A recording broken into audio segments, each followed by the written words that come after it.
Hello, and welcome back to the Studio I podcast. It is my favorite time of the year. Not only do I love Christmas, but what I love even more is planning for the next year, setting out goals, and I am so excited to be recording this podcast episode and for the upcoming 2 to 3 weeks on this channel.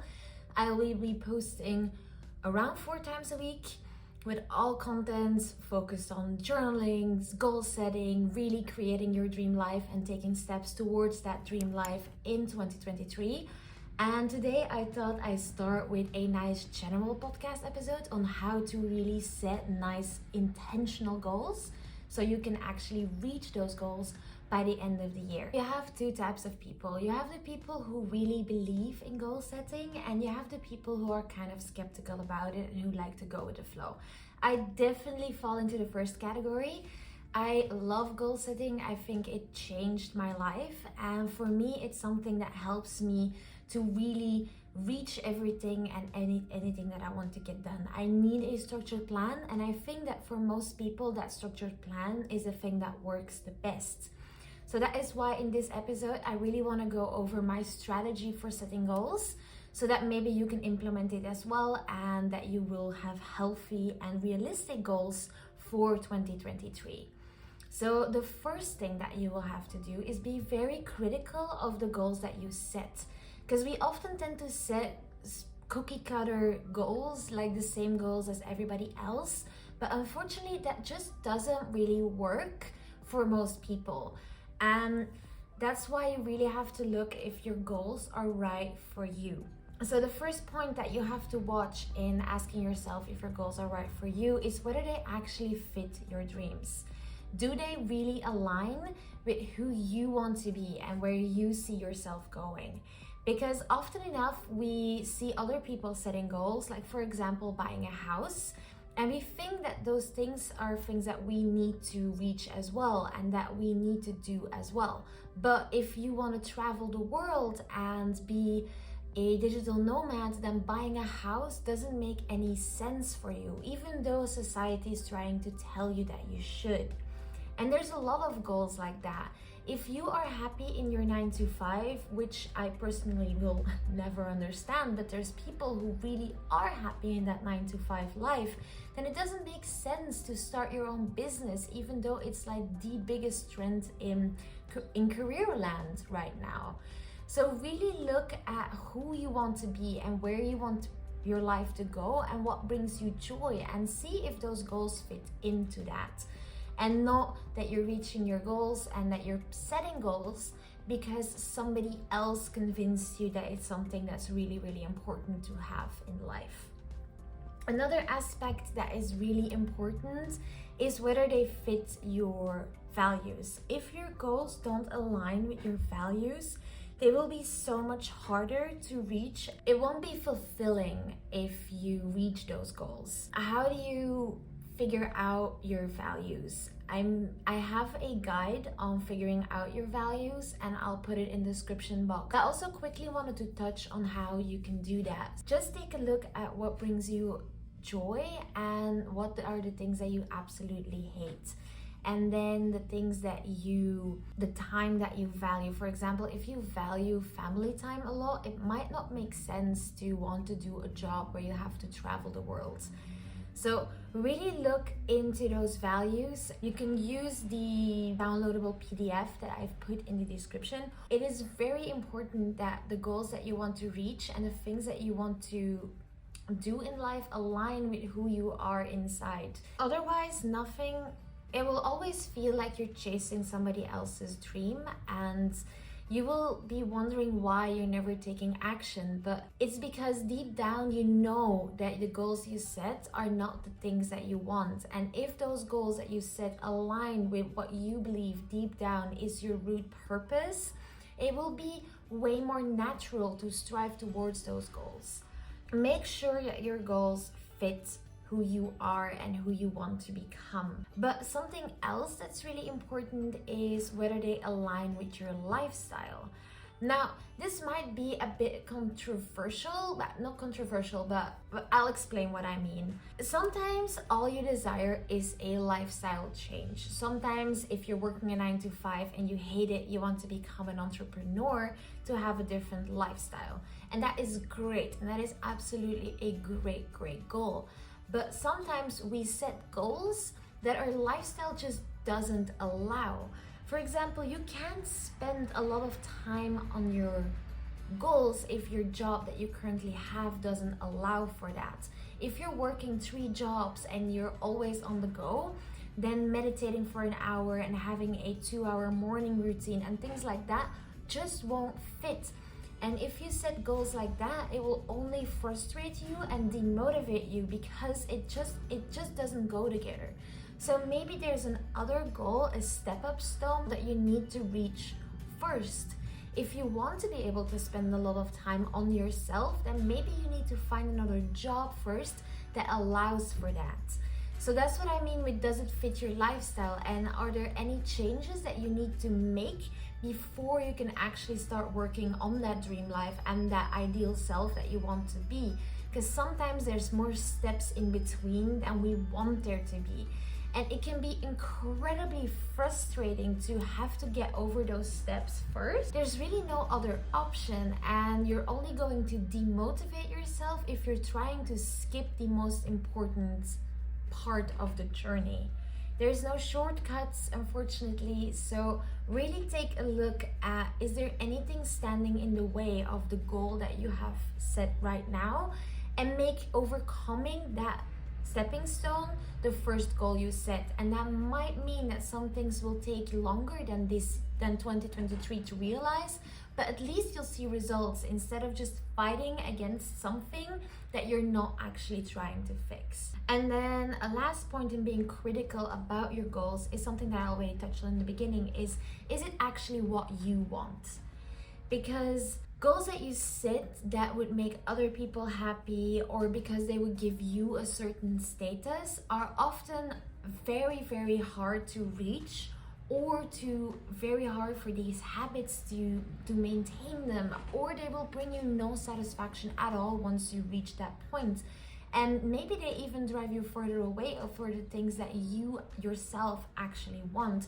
Going to study in completely wrong degree just to make your parents happy, for example, is going to put you further away from the goal that you want to do, because you basically wasted 4 to 5 years chasing a degree that you yourself don't even want. So really think when you're setting goals, whether you're setting them for yourself or to make somebody else happy or to be perceived in a certain way, and just scrap those goals from your list altogether. And I know that sounds harsh, but it's the best way to make sure that you are creating your dream life that aligns with who you are. Because trust me, that is where the happiness is found. It is not in pleasing other people or reaching a certain status. It's really in doing and reaching the things that make you happy that will lead to a fulfilling, happy life. So now that we know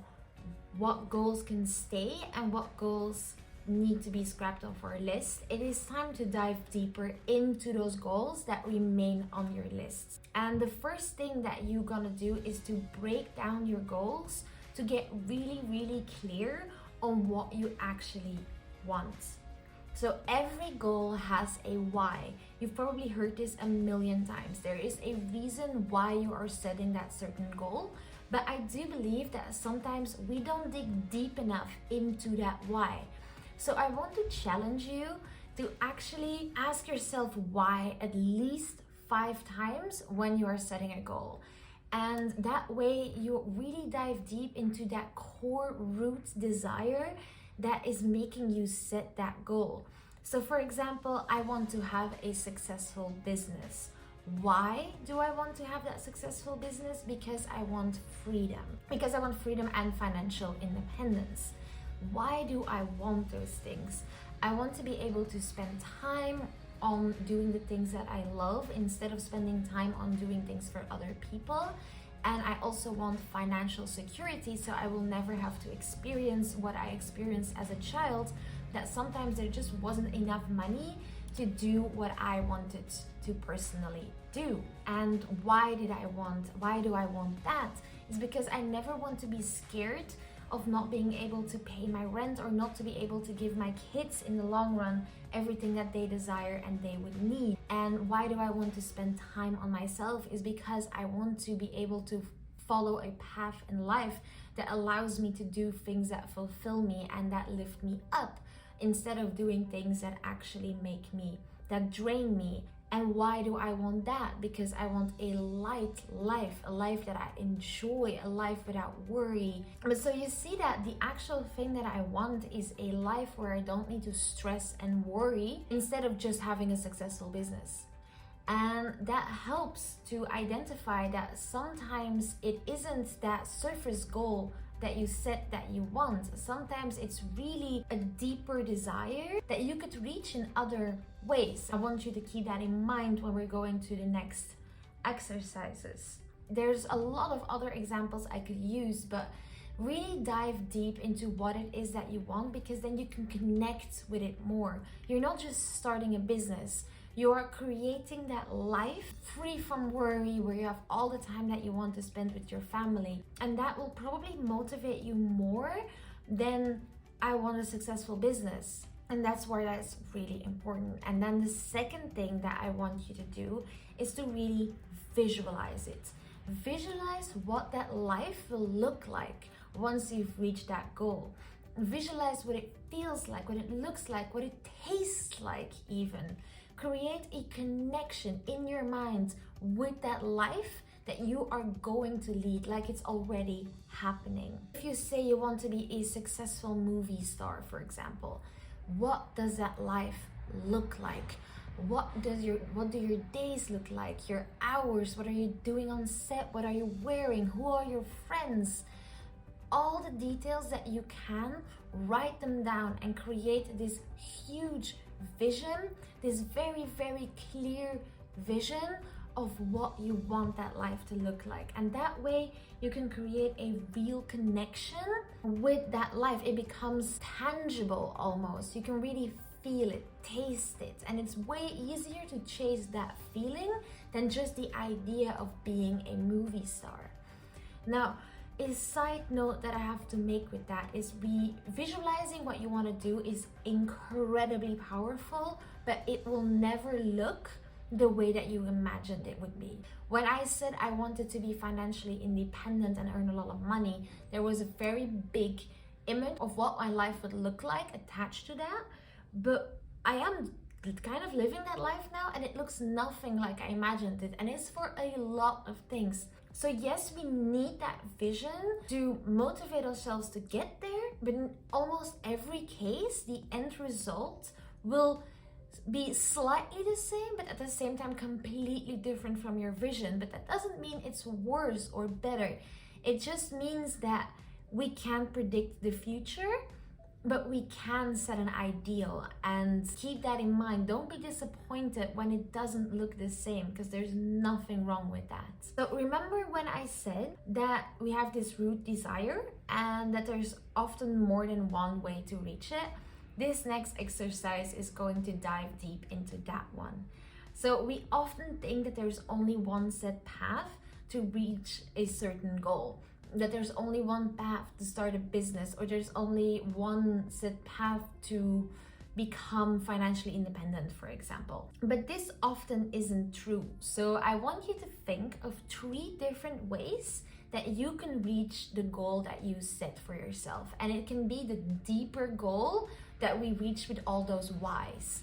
So think of it as, okay, I have one way that I can reach a goal. So I want to be financially independent. Well, I can become a content creator and I can earn money that way. Well, if that wasn't possible, if that was entirely off the table, what is another way that you would reach that goal? And if that way isn't possible, then another way on how you could reach that goal. And then pick the one that feels most authentic to you. It doesn't mean that you have to stick with it. If you feel like that way isn't working for you, you can always pivot and pick another path. but it's really an exercise to make you think of all the potential that is out there and to really get yourself out of that stereotypical way of thinking that has already been established by so many other people. If you want to set goals that are right for you, you will really have to make them custom to you. You will really have to think of ways how you can make that goal and that life work for you, instead of making yourself work in that life, because that is too often what we do. We see the life of somebody else and we try to push ourselves into that life, but that is not the way to go. The way to go is to take bits and pieces of different people that inspire you and put them together to create a life that will fulfill you. Really think how you can meet that core need in a way that makes you happy, not the way that you think it's supposed to be.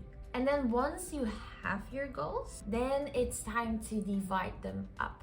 Then it is time to really write down your list of goals that you have set. And I want to make a side note here as well. I do not encourage to set more than 10 goals a year. Even 5 would be better, but I know that we are all ambitious people. But more than 10, then you will always disappoint yourself by not reaching more than half of them. So limit yourself at 10, try to narrow it down to 5, but make a list of the goals that you have. And those are the goals that you want to have reached by the end of the year. Now take a look at those goals, and the first step will be to determine which big steps you need to take to reach each individual goal. So you're gonna take a goal and you are going to divide it up into preferably 4 steps, but it could be 3, it could be 2, but you want the big steps, and those are going to be your quarterly goals. So the things that you have 3 months to reach, 3 months to make happen. Make sure they are realistic. You can't build a completely successful business in 3 months unless you're really lucky. You can't train for a triathlon in 3 months unless you're already really fit. But think of it as, we'll take running a marathon by the end of the year as an example. If right now you are a couch potato, you will have to learn how to run 5K, 10K, 20K marathon, right? So the 5K would be the first 3 months, then the 10K would be the next, and then the 20K would be the next, and then by the end of the year, you would be able to run your marathon. Those are the big steps that you need to take. Then look at what you need to, the bigger steps that you will need to reach for those quarterly goals, and those will be your monthly goals. So in case of the running 5K, it could be able to run 1, 2.5, and then 5.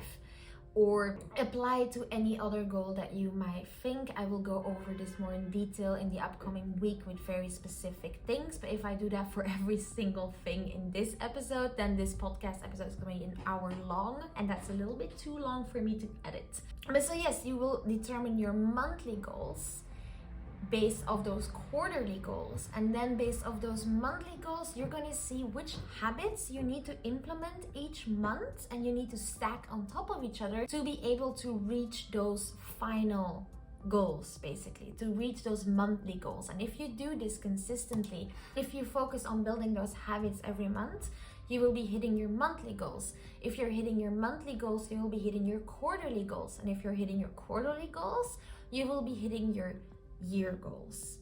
But that way you're not just working towards that yearly goal all the time. You break it down into smaller pieces that makes it more manageable, that will give you an idea of success every single month because you reach those goals. And it will make sure that by making it into monthly pieces and then habits, that you are working towards those goals every single day, instead of just that vague big thing in your mind that you have no idea how to start working on. Break it all down, and if you are like me, a very type A person, already plan all of that out in your calendar at the beginning of the year. And we can pivot along the way. We can change what we want to do, but don't start with the intention of oh yeah, I'll just see. Because if you start with I'll just see, well then you'll see that you will never end up reaching your goals. So really set the intention and really plan it out while you still have that energy, so you don't have to rely on that big New Year's energy and discipline in the rest of the year, because you had already figured it out while you were having that energy. And then the last part of this video is creating habits. And you will need to create those habits to climb up that mountain of monthly, quarterly, and yearly goals. Creating habits is a whole topic in itself, and every other person prefers a different way of approaching habits. You have people that really do the atomic habit idea of getting a slightly bit better every single day. You can create menus of options, you can create menus of energy levels. I personally do a combination of all three. So I really like to try to work on those things every single day. That's really important to me, and that's where the atomic aspect comes in. But I'm also realistic that I get bored of doing the same thing every single day, and that's why I often create a menu of things that I can do.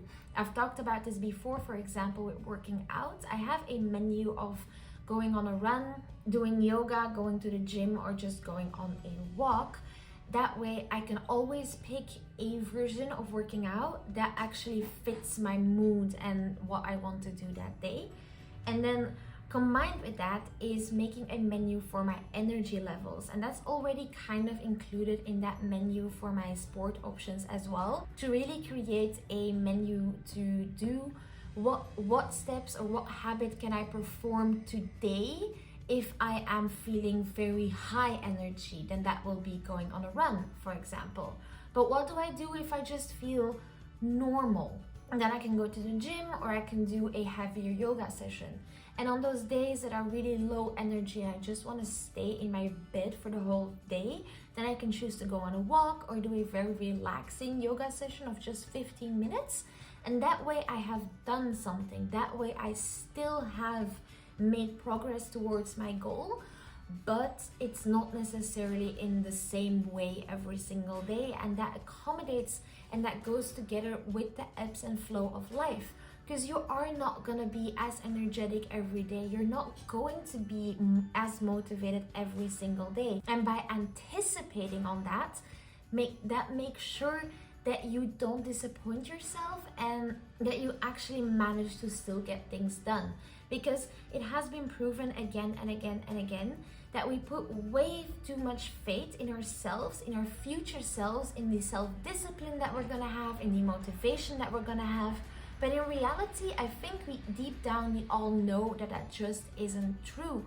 So anticipate on those low energy days, anticipate on getting bored, and you'll see that you will be far more likely to stick to your goals than if you just try to push yourself into one single version of a habit. Another thing that might really help a lot of people is to prioritize.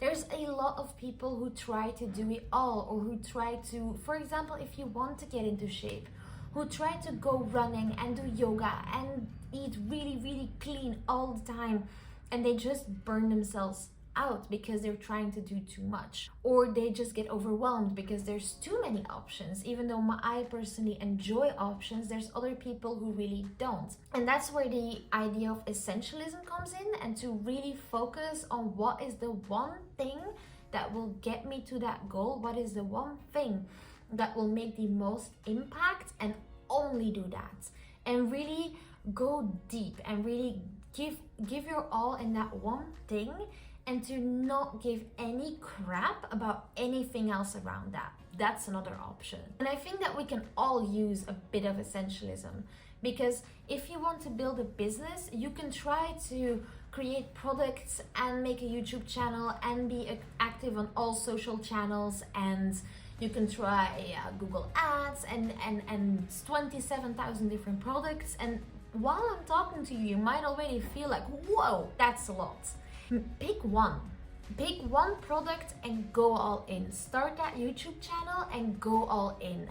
or go for that one career move and go all in. Instead of trying to do a million things that might lead to the same goal, go all in and forget about the rest. That's also a great way to really stay motivated and on track, because we can't do everything that we want to do, and the sooner you accept that, the more likely that you are be able to reach your goals. But you need to have tunnel vision focus on them sometimes to be able to pull off certain things, because you are capable of pulling anything off, but sometimes it requires shutting the rest of the world out and grinding until you're there.